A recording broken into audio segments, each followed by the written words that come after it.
What is up, everybody? Welcome back to another video. In today's video, we are going to be diving into this Jacksonville Jaguars offense, and we're going to be breaking down how the Lions can stop this offense. What are the key threats for this Jacksonville Jaguars offense, and where the Lions can be successful. Things to look out for. Let's get it started. You know, I got to shout out DoseOfDion, man, because it was actually the first time I went live on YouTube. And, you know, guys don't know DoseOfDion. He put out a lot of good content for the Detroit Lions. Welcome in, everybody, to another video. Glad you guys are here. And yes, we are kicking off this game plan series. I am going to be breaking it down into two videos. So tomorrow, you could probably expect to have an offensive side of things where I talk about how the Lions can score on this Jacksonville defense. But in today's video, we're just focusing on the Jacksonville offense. How can the Lions slow down this Jacksonville offense? Now, this is going to be less about stats and more about what I saw on film. So we'll show some clips, things like that. There will be some stats involved, but it's going to be more detailed stats. Not as much of, your basic, okay, passing yards, rushing yards, things like that. If that's what you want, that's the first look video where we took our first look at the Jacksonville Jaguars. We did that back on Monday. So if that's what you're looking for, great. That's the video for you. But if you've watched that, and if you haven't watched it, you can go watch it and then come back to this, because then you'll have more, information heading into this video on kind of a broad look at what the Jacksonville Jaguars are looking like. Now in this video, we take a deeper dive, right? A more advanced dive. Like SpongeBob would say, advanced darkness. Advanced darkness. We're looking advanced dive into this Jacksonville offense, okay? So we're going to be diving into all things Jacksonville. Some of the certain plays that I saw come up, some of the tendencies of this offense, where the Lions are going to have to attack to slow down this offense, what their key threats are. All those things is what we're going to be looking at in today's video. The first thing that I want to mention with this Jacksonville Jaguars offense is the passing attack. The Jaguars are more of a passing team than a rushing team, and stats will tell you that alone. Now, some of that has to do with the scheme and the weapons they have on the outside and trying to see Gardner Minshew, and another side of that is being down, right? When you're trailing in games, when you're fighting from behind,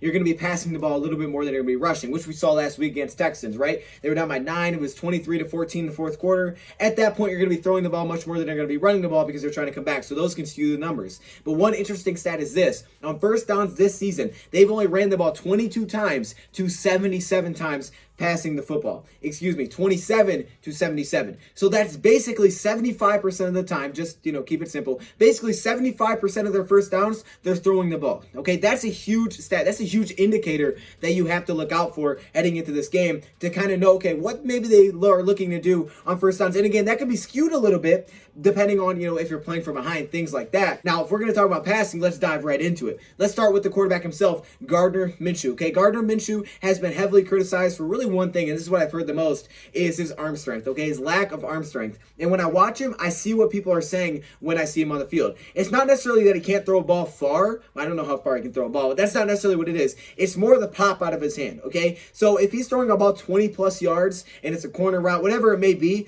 the ball is not going to be on a rope. And drive passes where it's like, man, that thing has got in there quick. It's not like that. Like Stafford, we've seen that before. That's not what he looks like when he throws the football. Also, on short passes, sometimes the ball doesn't get there again on a rope, and the balls will kind of, float a little bit, especially if you get him off his back foot, right? If he's moving back and he has to let it go, it's usually not coming in there super hard. And that's when we've seen teams actually take advantage and come up with big plays. For example, against the Bengals, they brought a blitz up the middle on one of their plays, and he was kind of off his back foot, kind of flipped it over the middle, and they jumped down the route, knocked it up into the air, and it was intercepted.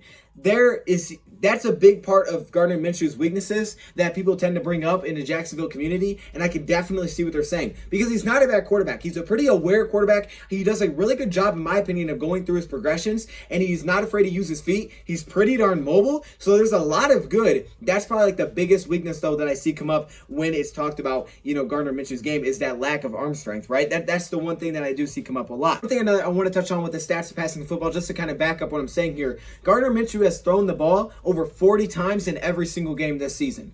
All right, put that in perspective. Matthew Stafford's only done that once in 4 games. Gardner Minshew threw nearly 50 times against the Houston Texans, 49. Again, for the Detroit Lions, again, Stafford's only thrown over 40 times one time this year. And I believe that was actually last week. So I think that kind of puts in perspective how much they're actually throwing the ball.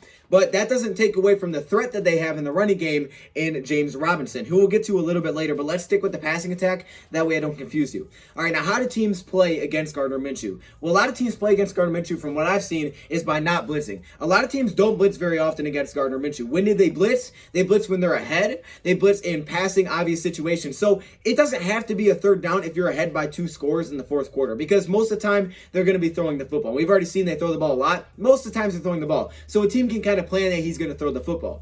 But before that, early in the game, usually the first 3 quarters, you're not seeing teams blitzing very much. Actually against the Texans, I rarely saw Gardner Minshew get blitzed in that game. Most of the time, it was either 3 defenders or it was 4-man rushes. That's all it was. It was either 3-man rush or 4-man rush against Gardner Minshew. And what it looks like that defense are doing against him, at least recently, is they're just bringing a couple of defenders and dropping just everybody else into coverage, and it's making Gardner Minshew force a lot of dump downs, right? He's settling for a lot of underneath passes.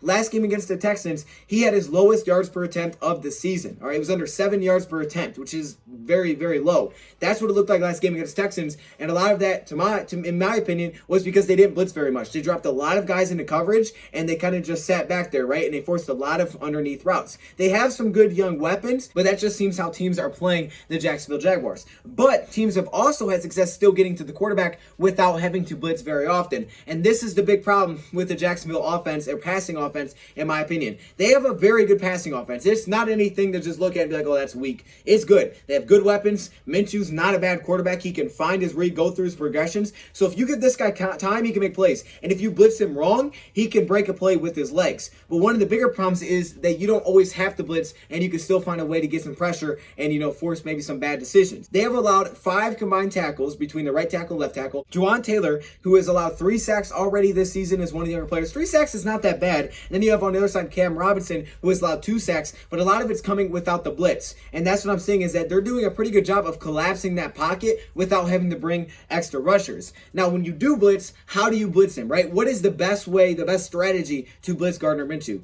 Well, what I've seen, the best way to blitz Gardner Minshew is right at the middle. When you blitz Gardner Minshew from one side or the other, if he can step up in the pocket, it's usually going to be a big problem for the defense. And I've seen a couple of times where the linemen were able to get off a block, shed a block, and bring him down at the line. But aside from that, most of the time, if you blitz him from the outside, he's going to find a lane up the middle of the field, and he's going to break it for a pretty big gain. And he does a really good job with that, keeping his eyes downfield, not panicking and just falling. He will step up in the pocket, he'll find that hole, and he'll take off. He's a pretty athletic quarterback. There's sometimes where they'll run design plays where, hey, it's a read option. You can make that decision. He's not he's not Lamar Jackson, but he's mobile enough to make some big plays. So if you're going to blitz him, you got to blitz him right at the middle. And I don't think the Lions, once again, will blitz very much in this game, but I think when they do, it'll be up the middle, because that seems to be the best place to do it. One, you get him off his back foot. If you're right in someone's face, you're able to get him off their back foot, okay? Now that comes down to containing on the edge still, but if you can get someone off their back foot and you have a guy like Minshew who doesn't have the biggest arm, that's when it can force, floating passes, lofted passes that are either overthrown, they're just taking too long to get there, and then you get players jumping down on routes and making plays. That's where I feel like you need to blitz this guy, right? That's where it has to come from. When you do it from the outside, I usually don't see a lot of great results from the defense side of things. I mean, sure, sometimes you get a sack, but it's usually not a lot of great results.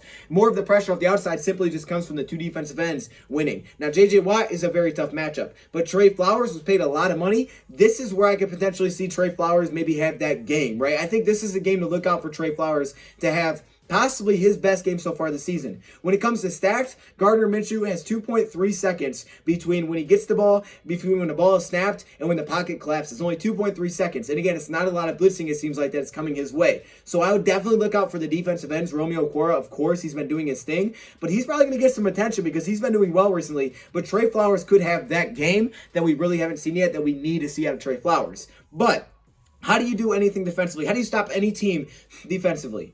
You have to stop the run. If you can't stop the run, you can't stop an offense, right? We understand that. So when you look at the Jacksonville Jaguars offense, they have a very, very young, talented running back in James Robinson, who, according to Patricia, it's like a light bulb just went off, like he's figured it out. And when you watch him on the field, it seems like, yeah, he's figured it out. James Robinson is no easy task for any defense, okay? He's a very good running back. The problem is he's not getting tons of attempts because they pass the ball a lot, and usually they're forced to pass the ball because they're getting down and behind. So this could be another opportunity for the Lions to do that. But when he does carry, he's averaging 4.6 yards per carry on the ground.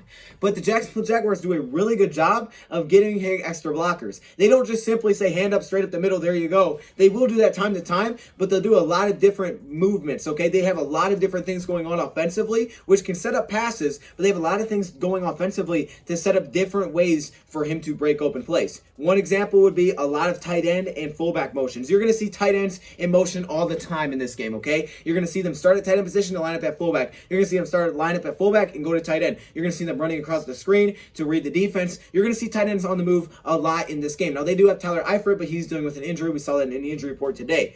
And fullbacks, they get their fullbacks involved. Not every team does this anymore. They are a team that's not afraid to get their fullback involved. Is when he's in a backfield and it's an under center, so either it's a strong formation or a weak side formation, whichever one, depending on how the defense and offense is lined up, you're going to see a lot of carries out of that. Now, they will look to set up some play action, which you're going to see a lot of play action bootleg, and that's something that we'll discuss. And usually don't have tons of weapons on the field when that happens, but they will do a lot of different things to find running room. One of the biggest things to me is pulling the guard and the center. Now, pulling guards is something that's been around for a little while, but it became popular at one point. I don't know if it's as popular as it used to be. You're seeing some teams look to utilize that to help create another lead blocker for the running back, right? To get to that next level. Corners and, your linebackers, trying to get them out of that first wave of things.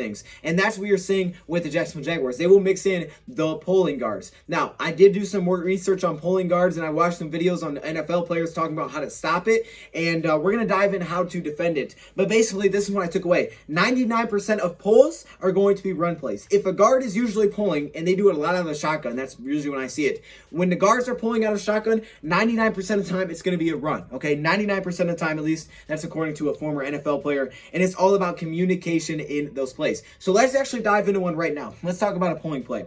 So there's a couple of responsibilities that the Lions are going to have when it comes to stopping the run, because they've struggled to stop the run. We get that. But there's a couple of key players on these plays. So here, when it comes to stopping the run, when they're pulling guards, they're pulling the center. A lot of teams are going to do this differently, right? They're going to put wrinkles in it. I would expect the Jacksonville Jaguars to do that as well. But the key players for the Lions defensively, when it comes to stopping this, depending on if they have 3 down linemen or not. But the key players in this play is, first off, this guy, okay, this linebacker, because in this situation, what we're looking at is potentially pulling the center and the guard here. So it's all about this linebacker's communication that let everybody know that it's a pull, right? That it's a pull. And then obviously he has to come down and fill his gap. But then it's about this backside linebacker, right? The backside linebacker needs to watch out for either the tackle or for the tight end to come up and try to take him away and block him. Because if that happens, all of a sudden he's going against secondary players. And even if they try to come down, you're betting on your running back to beat a secondary player on a run play, right? He's going to out-muscle him. So that's what's super important. Now that everybody's alerted, obviously fill your gap. He has to watch for that backside. So the faster that he can crash in, the better. But if he's going to crash in, trying to stay away from this and not get picked up by the block, it's all about these edge defenders, okay? It's all about this guy, and it's about this guy. This guy needs to make sure that he sets the edge to force the run back inside. But the opposite side linebacker, whoever it's going to be, whether it's Tavai, Christian Jones, it's Trey Flowers, whoever this guy is, this guy needs to make sure he does a really good job of containing, staying in contain. I know you want to follow, but make sure you stay in contain. You have to be back in contain because the running back will take this. We've seen this time and time again and hit you with that cutback. And that goes back to zone plays as well. It's all about that backside contain because the running back has all the vision, right? He can see everything in front of him. And if he sees that contain open up and there's no one back there and the lineman crashed inside, whatever it may be, he's too far outside, he will just come back to that. So that's super important. And we see that same thing on stretch runs as well. When they do a stretch run to the outside, the Lions need that backside contain. Now, one thing I've noticed is that against Texans, they had a safety. So here was kind of like one little situation for the Texans where basically you would see this safety and he would crash down. It ultimately was a play action. So the quarterback rolled out.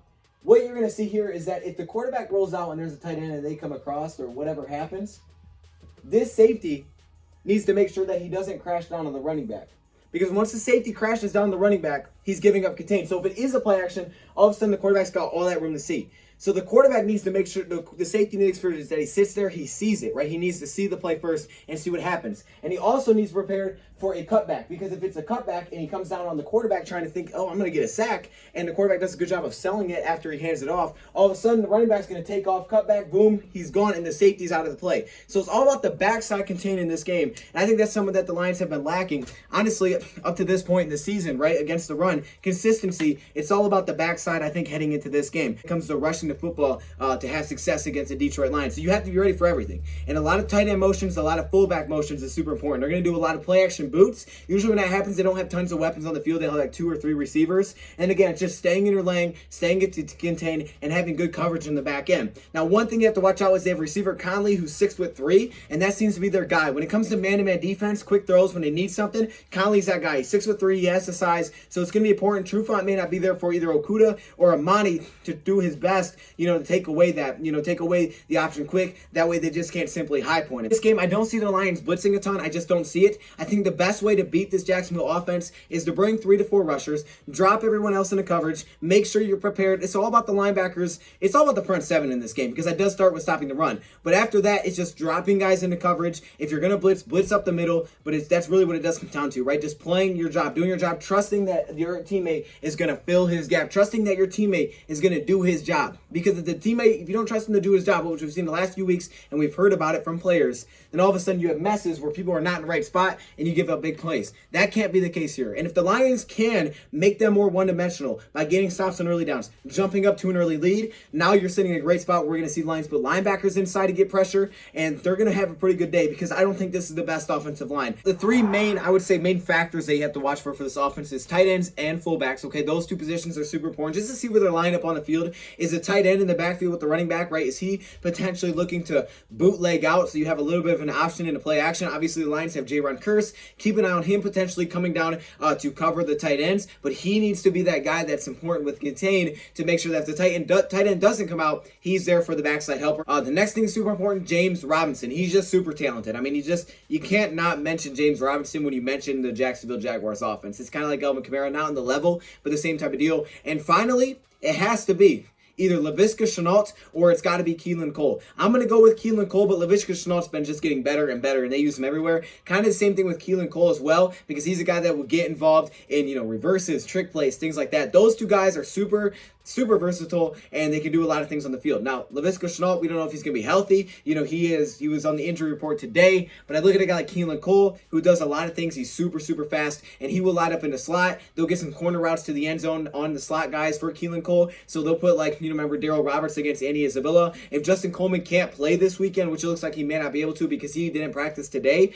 keep an eye out for Darrell Roberts against, Keelan Cole in the slot. They're going to potentially look to beat that 1-on-1 after watching our game against the Arizona Cardinals if they went back and watched that film. So for us, I think the key players are Trey Flowers. It's going to be who's ever covering in the slot, whether that's Darrell Roberts or whether Okudah slides down, maybe Amani sometimes. It's going to be those 2 guys, whoever's covering the slot. It's going to be also Trey Flowers. I think he's going to have a huge game. And my, kind of sleeper here, my little X factor is going to be Jaron Kearse to help follow around those tight ends. But I think the breakout player for the Lions defense is going to be that $90 million man. I think it's going to be Trey Flowers this week. Hopefully it is, but this is the defense. The offense will be back tomorrow. We'll be, breaking that down. Thank you for watching, and I'm out.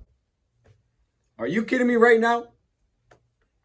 I had to put my helmet on for this one. Are you kidding? Look at this. Look at all these members. What? Yo, hey, shout out to all the members, man. Look how many All-Pro members there are. Like, literally, it's the whole screen, dog.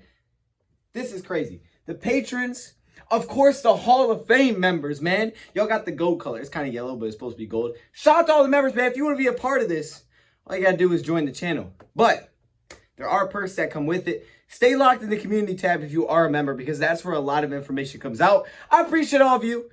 What?